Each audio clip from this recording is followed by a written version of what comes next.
ಸಮಾಚಾರದ ಮೊದಲ ಸುದ್ದಿ ಕೊಪ್ಪಳದ ಸುದ್ದಿ. ಅದು ಟಿಬಿ ಡ್ಯಾಂಗೆ ಸಂಬಂಧಪಟ್ಟಂತಹ ಸುದ್ದಿ. ಕಲ್ಯಾಣ ಕರ್ನಾಟಕ ಭಾಗದ ಜೀವನಾಡಿ ಅಂತಲೇ ಹೆಸರಾಗಿರುವಂತಹ ಟಿಬಿ ಡ್ಯಾಮ್ ಈಗ ಜೀವನಾಡಿಗೆನೆ ಜಲಾಘಾತ ಎದುರಾಗಿದೆ. ತುಂಗಭದ್ರಾ ಡ್ಯಾಮ್ ಕ್ರಸ್ಟ್ ಗೇಟ್ನ ಚೈನ್ ಕಟ್ ಆದಂತಹ ಎಫೆಕ್ಟ್ ಒಂದೆರಡಲ್ಲ.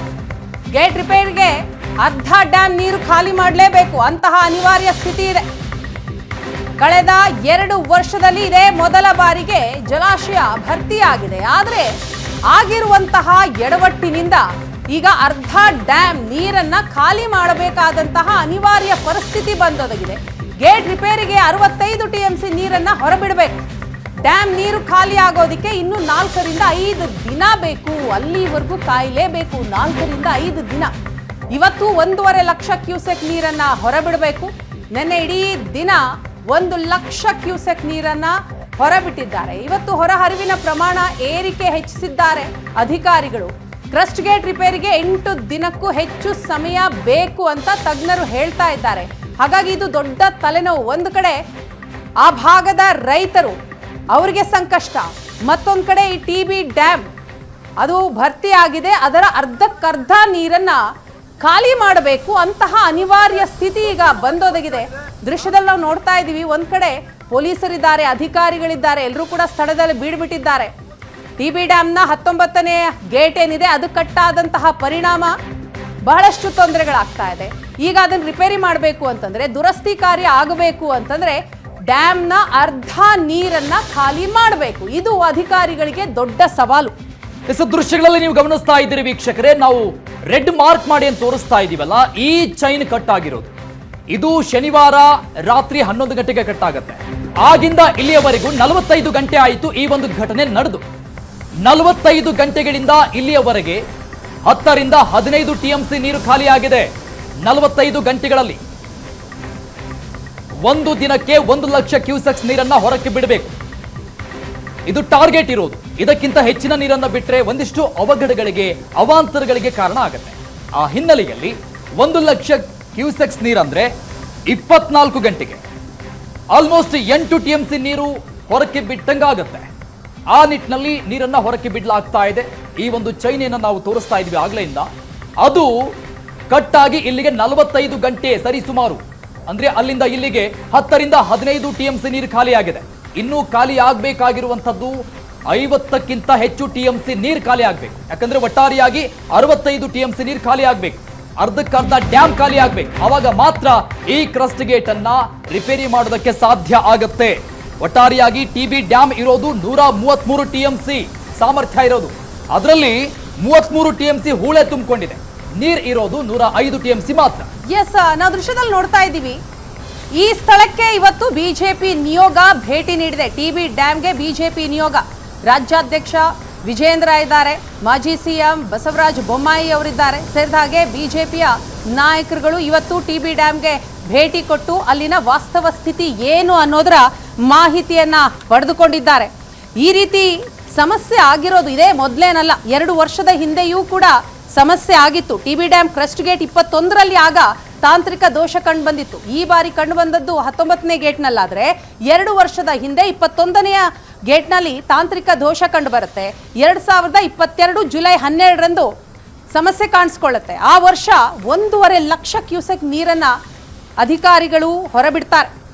21ನೇ ಗೇಟ್ನ ರೇಡಿಕಾನ್ ಗೇರ್ ಬಾಕ್ಸ್ ಭಾಗಶಃ ಹಾನಿಯಾಗಿರುತ್ತೆ. 10 ದಿನಗಳ ಒಳಗೆ ದುರಸ್ತಿ ಕಾರ್ಯವನ್ನ ಆಗ ಅಧಿಕಾರಿಗಳು ಮಾಡಿದ್ರು.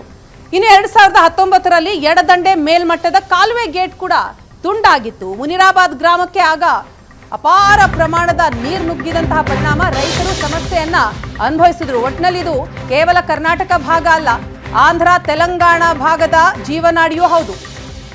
ಹಾಗಾದ್ರೆ ಗಡ್ಡಕ್ಕೆ ಬೆಂಕಿ ಬಿದ್ದ ಮೇಲೆ ಟಿಬಿ ಬೋರ್ಡ್ ಏನಿದೆ ಅದು ಬಾವಿ ತೋಡಕ್ಕೆ ನಿಂತ್ಕೊಂಡ್ತಾ. ಹಾಗಾದ್ರೆ ಬೇಸಿಗೆ ಕಾಲದಲ್ಲಿ ಸುಮ್ಮನಿತ್ತು, ಮಳೆಗಾಲದಲ್ಲಿ ಡ್ಯಾಮ್ನ ದುರಸ್ತಿ ಕಾರ್ಯಕ್ಕೆ ಮುಂದಾಯ್ತಾ? ಟಿಬಿ ಬೋರ್ಡ್ ನಿರ್ಲಕ್ಷ್ಯದಿಂದಾನೆ ಕ್ರಸ್ಟ್ ಗೇಟ್ ಕಟ್ ಆಯ್ತಾ? ಒಂದಿಷ್ಟು ಅನುಮಾನಗಳು, ಪ್ರಶ್ನೆಗಳು ಸಹಜವಾಗಿ ಉದ್ಭವ ಆಗುತ್ತೆ. ಎಸ್, ಈಗ ಟಿಬಿ ಡ್ಯಾಮ್ಗೆ ಬಿಜೆಪಿ ನಿಯೋಗ ಭೇಟಿ ಕೊಡ್ತು. ವಿಜೇಂದ್ರ ಅವರು ಮಾತನಾಡ್ತಾ ಇದ್ದಾರೆ. ಆ ನೇರ ಪ್ರಸಾರವನ್ನ ನಾವು ನೋಡ್ತಾ ಇದ್ದೀವಿ. 10 ಲಕ್ಷ ಹೆಕ್ಟೇರ್ಗೂ ಹೆಚ್ಚು ಪ್ರದೇಶಗಳಲ್ಲಿ ರೈತರಿಗೆ ಭತ್ತ ಬೆಳೆಯೋದಕ್ಕೆ ಅನುಕೂಲ ಆಗ್ತಕ್ಕಂಥದ್ದು. ಕಳೆದ 2 ವರ್ಷ ನಿರಂತರವಾಗಿ ಬರ ಮಳೆ ಕಡಿಮೆ ಆಗಿರೋದ್ರಿಂದ ರೈತರು ಸಂಕಷ್ಟದಲ್ಲಿದ್ದರು. ಈ ಬಾರಿ ಸಾಕಷ್ಟು ಮಳೆ ಆಗಿ ವರುಣದೇವನ ಕೃಪೆಯಿಂದ ಸಾಕಷ್ಟು ಮಳೆ ಆಗಿ ಈ ಭಾಗದ ರೈತರು ಭಾಳ ಸಂತೋಷದಿಂದಿದ್ದರು. ಈ ಬಾರಿ ಆದ್ರೂ 2 ಬೆಳೆಯನ್ನು ಬೆಳಿಬಹುದು ಅನ್ನುವ ಒಂದು ಸಂತೋಷದಲ್ಲಿ ಅವರಿದ್ದಂಥ ಸಂದರ್ಭದಲ್ಲಿ ಈ ಒಂದು ಗೇಟ್ ಇವತ್ತು ಕಳಚಿ ಬಿದ್ದಿರ್ತಕ್ಕಂಥದ್ದು ಈ ಭಾಗದ ರೈತರಿಗೆ ದೊಡ್ಡ ಆಘಾತ ಉಂಟಾಗಿದೆ. ನಾನು ನಿನ್ನೆ ದಿನ ಮಾನ್ಯ ಸಚಿವರು ಡಿ ಕೆ ಶಿವಕುಮಾರ್ ಅವರ ಹೇಳಿಕೆಯನ್ನು ಕೂಡ ಗಮನಿಸ್ತಾ ಇದ್ದೆ. ಎಲ್ಲೋ ಒಂದು ಕಡೆ ಸ್ಪಷ್ಟವಾಗಿ ಗೊತ್ತಾಗ್ತದೆ,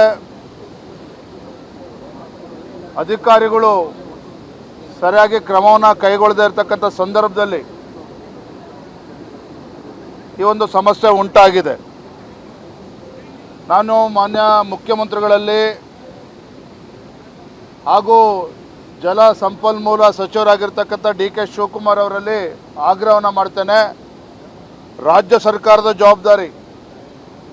ನಿನ್ನೆ ಜಲ ಸಂಪನ್ಮೂಲ ಸಚಿವರು ಹೇಳಿದ್ದಾರೆ ಅಧಿಕಾರಿಗಳು ಯಾರ ಮೇಲೂ ಹೊಣೆ ಹಾಕೋದಿಲ್ಲ ಅಂತೇಳಿ. ಹಾಗಾದ್ರೆ ಹೊಣೆಗಾರಿಕೆ ಯಾರ ಮೇಲೆ ಹಾಕ್ತೀರಿ? ಅಧಿಕಾರಿಗಳಷ್ಟೇ ಅಲ್ಲ, ಸರ್ಕಾರ ಮತ್ತು ಅಧಿಕಾರಿಗಳು ಯಾರು ಹೊಣೆ ಅಲ್ಲ ಅಂತ ಹೇಳಿ ಯಾರು ಹೊಣೆ ಅಲ್ಲ ಅನ್ನುವ ಮಾತನ್ನ ಜಲ ಸಂಪನ್ಮೂಲ ಸಚಿವರು ಎಲ್ಲೋ ಒಂದು ಕಡೆ ಜಲ ಸಂಪನ್ಮೂಲ ಸಚಿವರಿಗೆ ಜಲದ ಬಗ್ಗೆನೂ ಆಸಕ್ತಿ ಇಲ್ಲ, ರೈತರ ಬಗ್ಗೆನೂ ಆಸಕ್ತಿ ಇಲ್ಲ, ಕೇವಲ ಸಂಪನ್ಮೂಲದ ಬಗ್ಗೆನೇ ಹೆಚ್ಚು ಆಸಕ್ತಿ ಇದೆ ಮಾನ್ಯ ಡಿ ಕೆ ಶಿವಕುಮಾರ್ ಅವರಿಗೆ.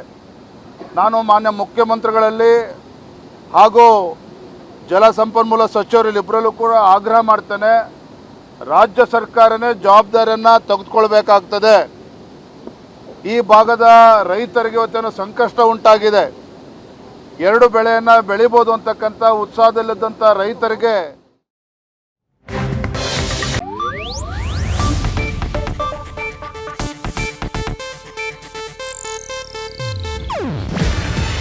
ಇದು ಏಷ್ಯಾನೆಟ್ ನ್ಯೂಸ್ ನೆಟ್ವರ್ಕ್ ಪ್ರಸ್ತುತಿ. ನೀವು ನೋಡ್ತಿದ್ದೀರಾ ಏಷ್ಯಾನೆಟ್ ಸುವರ್ಣ ನ್ಯೂಸ್.